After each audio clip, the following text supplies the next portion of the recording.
It's 7 a.m. and your son still hasn't put his shoes on. You've already said it twice. The third time, you hear yourself say it before you even decide to. If you put your shoes on right now, you can have a cookie after school. It works. It always works. And that's exactly the problem. Because somewhere in Japan, right now, a 6-year-old is putting away their own shoes, folding their own futon, and walking to the cupboard to get their own breakfast bowl.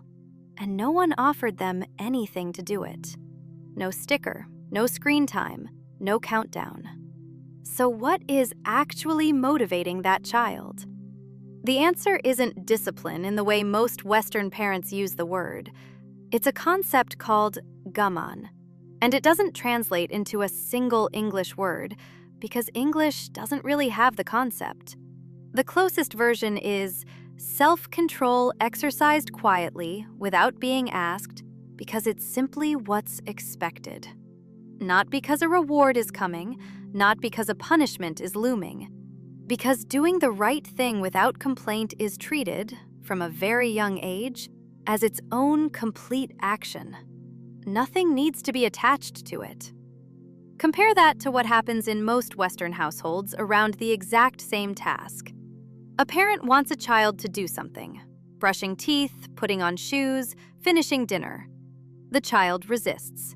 The parent offers a deal: a sticker, a screen, a treat, a point on a chart that eventually adds up to a prize. It works in the short term almost every time.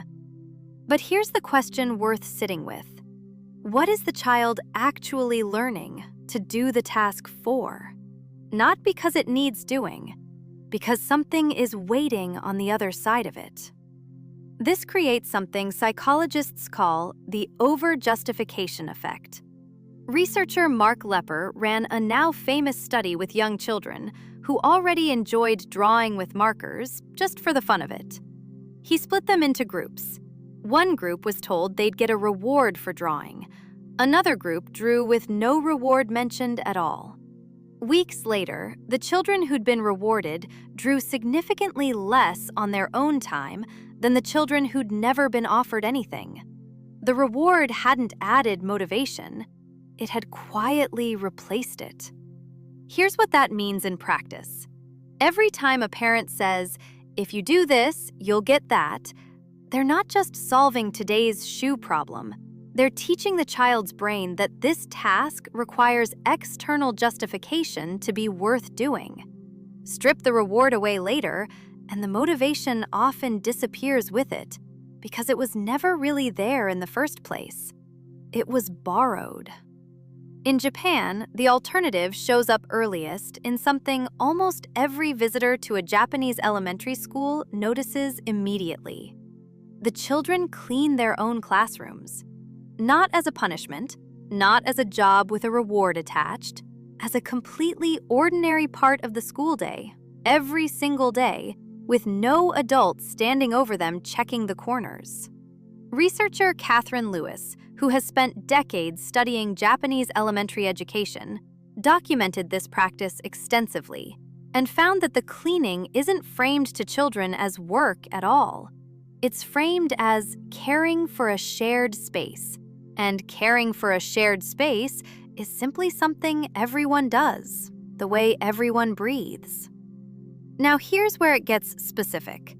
Japanese parenting leans on a concept called shitsuke, often translated loosely as discipline, but the deeper meaning is closer to the quiet shaping of character through repetition and example, not through reward or threat. A 4-year-old isn't bribed into greeting a guest politely. They're shown dozens of times by a parent who does it themselves until the bow becomes automatic, not because a treat follows it, but because that's simply what happens when a guest arrives. This is where shitsuke and gaman work together. Shitsuke builds the habit through repetition and modeling. Gaman is the internal muscle that lets a child follow through on that habit even when it's inconvenient, even when no one's watching, even when nothing is offered in exchange. Neither one requires bribery, because neither one was ever built on an external transaction in the first place. Compare this to the instinct most Western parenting advice actually encourages: reward charts, token economies, first this, then that. All of it teaches compliance, fast, in the short term. But compliance bought with a reward is fragile. The moment the reward stops, or stops feeling exciting enough, the behavior usually goes with it. A child raised on, if you do this, you get that, has learned an equation. A child raised on gaman has learned an identity. I am someone who does the right thing, quietly, because that's who I am. Here's the research that makes this concrete. A long-term study published in the journal Developmental Psychology, tracking children's internalization of behavioral norms across cultures, found that children whose households relied primarily on intrinsic framing, doing something because it matters, rather than extrinsic reward, showed significantly higher rates of voluntary rule following when no adult was present to observe them. The Japanese term for that exact moment, behaving well when no one's watching, is almost a cultural ideal in itself. This is the part that connects directly back to discipline that actually lasts. A child motivated by bribery needs an audience and a prize forever, or the behavior quietly stops.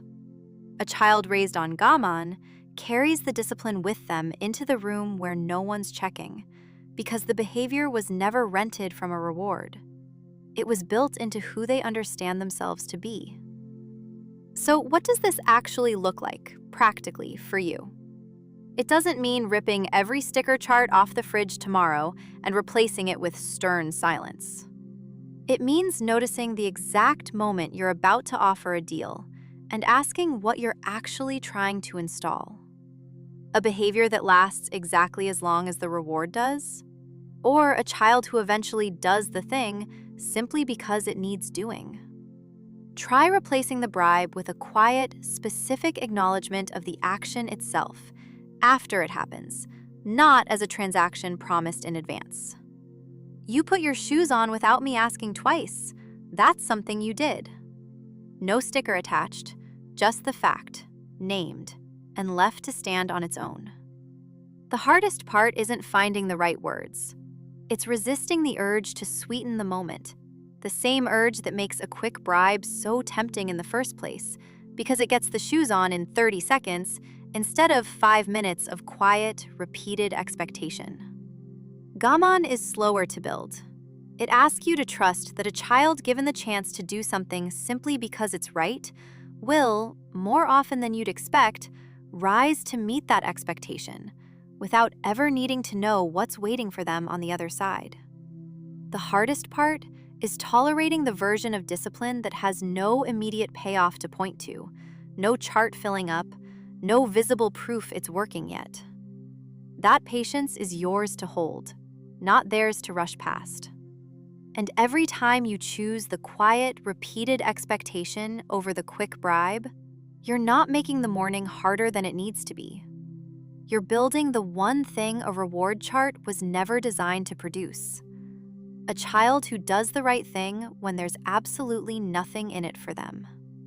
Because the real question was never about shoes, or sticker charts, or what to offer for good behavior. It was about whether your child has been given enough ordinary mornings to discover, again and again, that doing the right thing is simply something they do, with or without anyone watching, with or without anything waiting for them at the end of it.